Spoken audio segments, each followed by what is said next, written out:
let me say, Chair, I've even seen statements, financial statements, and you remember in my affidavit, I've called for this commission to subpoena the companies and the financial statements and bank statements of all companies that belong to Paul O'Sullivan. You host the number one criminal in the country and the biggest crook.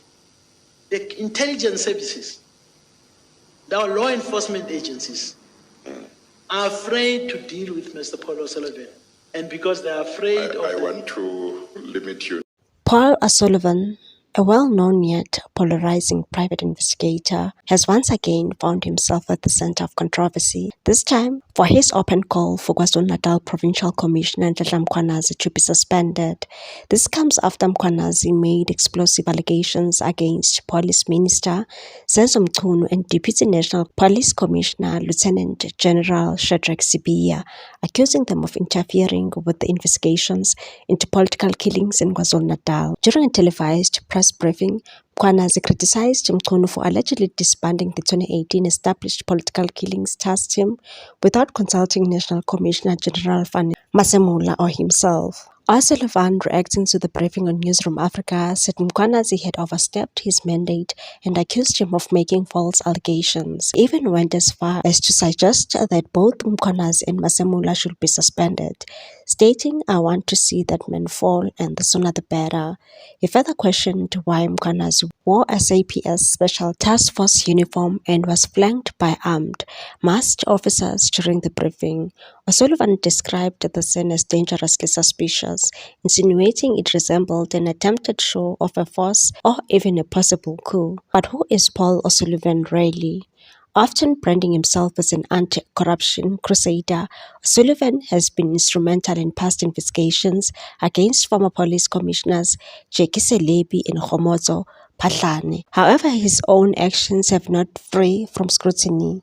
According to supplementary affidavit by former spy boss Arthur Fraser, O'Sullivan allegedly played a major role in the Phala Farm scandal involving President Cyril Ramaphosa. He was accused of helping to trace and interrogate suspects who stole large amounts of US dollars from Ramaphosa's Limpopo farm in 2020, an operation that allegedly involved torture and abuse of power. Fraser's affidavit links O'Sullivan to the kidnapping of suspects, defeating the ends of justice, and unlawfully using state surveillance tools to trace them. It also claims he worked closely with Ramaphosa's advisor, Bejane Chauke, who is accused of illegally bringing large sums of US dollars into the country and hiding them at the farm before the robbery. O'Sullivan's name even appears in a damning desire dossier submitted by UDEM leader Bantu Holomisa to the Section 89 panel, probing whether Ramaphosa had violated the law by reporting the burglary through proper channels. According to Times Live, the private forensic investigator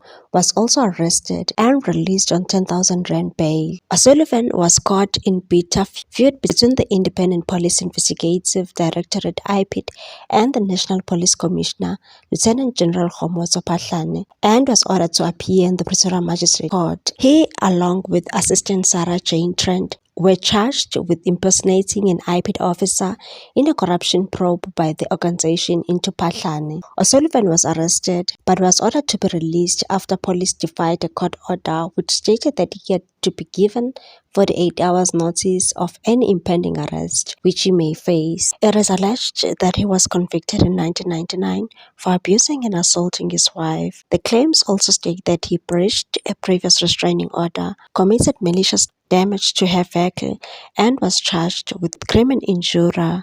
These resurfaced allegations have sparked widespread backlash online. Public backlash erupted on the social media after Paul O'Sullivan called for the downfall of General Nhlanhla Mkhwanazi. Many took it to social media to expose O'Sullivan, accusing him of being a criminal himself and alleging that he has long protected corrupt individuals within the African National Congress. One tweeted, "Something very off about Paul O'Sullivan. Whenever someone knows something he doesn't want the public to know, he becomes very aggressive and uses dubious methods to try and shut them up. Very whack dude." Another one responded to the tweet that was shared and said, Paul O'Sullivan was convicted in 1999 of assaulting his wife, breaching a previous restraining order, malicious damage to her motor vehicle, and criminal injury. Here is the docket. BDK attorneys interdicted him. Politician Neil Diamond interdicted him. Pension fund curator Tony Mustard obtained an interdict and is also suing him for defamation. Regarding O'Sullivan's forensic report, Judge Crutchfield stated, "Moreover, the forensic report does not contain facts, and the arguments that the forensic report does not contain are substantially false. The respondents do not make out a case that the contents of any future version of the forensic report will be different or anything other than substantially untrue. The respondents' statements regarding the applicants reflect an absence of concern on the part of the respondents, not only with the truth or correctness of those statements, but also with the language used to express them." An interdict against Paul O'Sullivan was also obtained by businessman Antonio Trindade. Lawrence Holtz SC acted for Trindade. "I'm also suing him for defamation and interdict." Another one stated, "This is Paul O'Sullivan, convicted women abuser, used to beat up his wife, a protector of drug dealers, criminals, corrupt politicians and cops. He wants to convince South Africa that General Mkhwanazi is the bad guy. South Africa must protect General Mkhwanazi at all costs." Another one stated, "Who and what is Paul O'Sullivan? What exactly is his role in South Africa law enforcement? What authority does he have?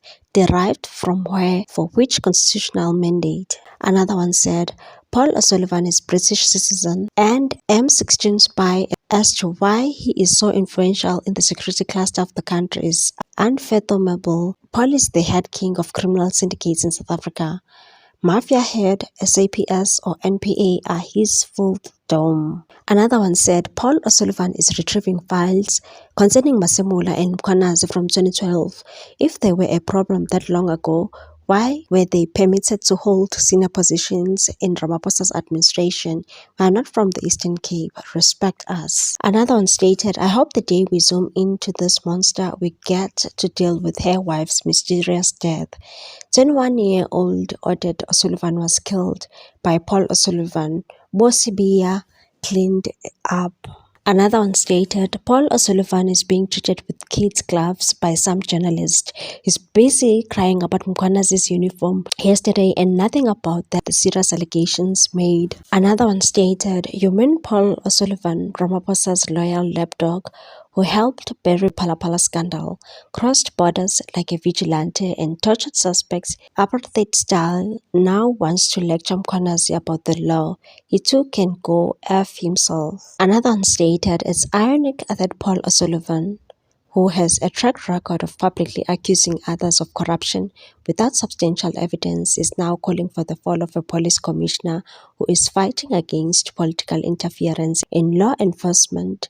One might wonder if O'Sullivan's motives are as pure as he claims, especially considering his past involvement in controversial cases that have often been more about personal vendettas than justice." Another one stated, "If Cyril doesn't read the room, he will find us on the streets. And Paul O'Sullivan, if he thinks he's untouchable, we will touch him."